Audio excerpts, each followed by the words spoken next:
بسم الله الرحمن الرحيم. مساء الخير يا أحلى متابعون قناة محترف في عالم الطيور، أهلا بكم. هذا الفيديو الجديد أريد أراويكم فراخ طائر السمان اللي فقس قبل 25 يوم، وراح أحط لكم رابط الفيديو بالوصف. اللي حاب يشوفه يريد يشوفه يطب بالوصف يشوفه إن شاء الله. هذين السمان الأكبر، يعني أبو وأمهم ذنيك الصغار.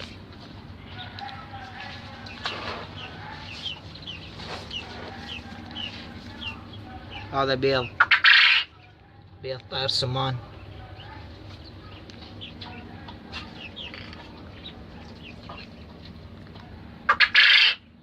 الفراخ السمان ليه جاي بهذا القفص الثاني؟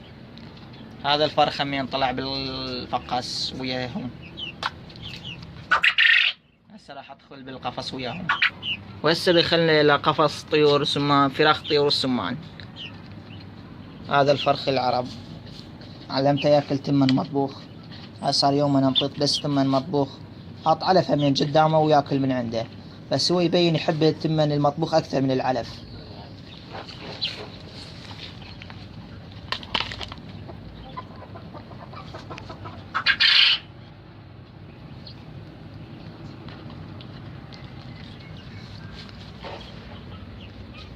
وهذني فراخ طيور السمان اللي قلت لكم بداية الفيديو. الحمد لله كبروا ان شاء الله، يعني بعد 20 يوم راح يبيضون.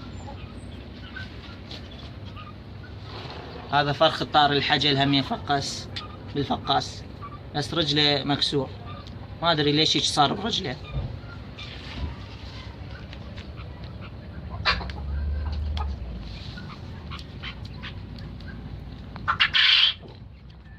انا بس احب السمان الابيض.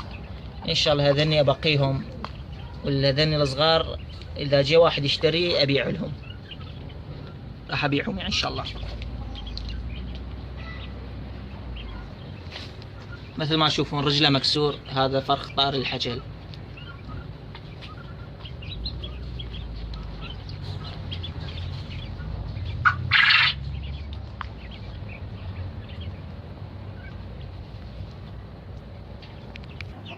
فهذه الصينية راح أكبها.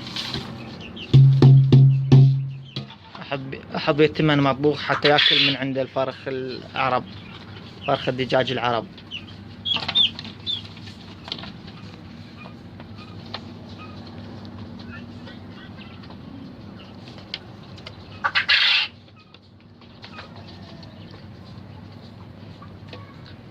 حتى الحمام مالات أخوي علاوي جوعانين يريدون يأكلون تمن مطبوخ. هسه قبل ما اطلع من القفص انطيهم. هذا ابوهم، ابو ذنيك السمان الصغيرين الابيض.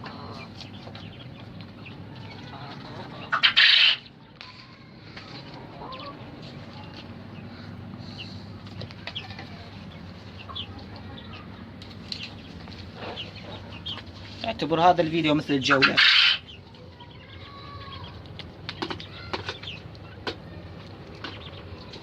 اعتقد هذا فحل، والسمان الابيض الثاني نثيه.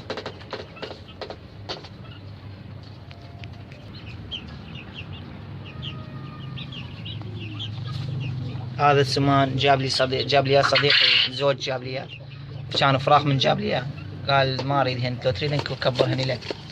حتى سويت فيديو عليه موجود بالقناة لما جابهن جديد.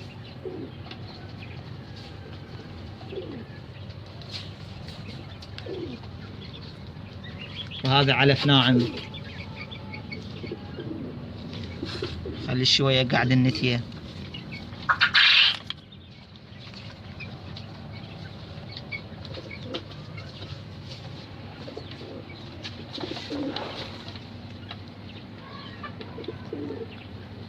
صار لي تقريبا فد اسبوع ما منظف هذا القفص، كله صاير وساخة.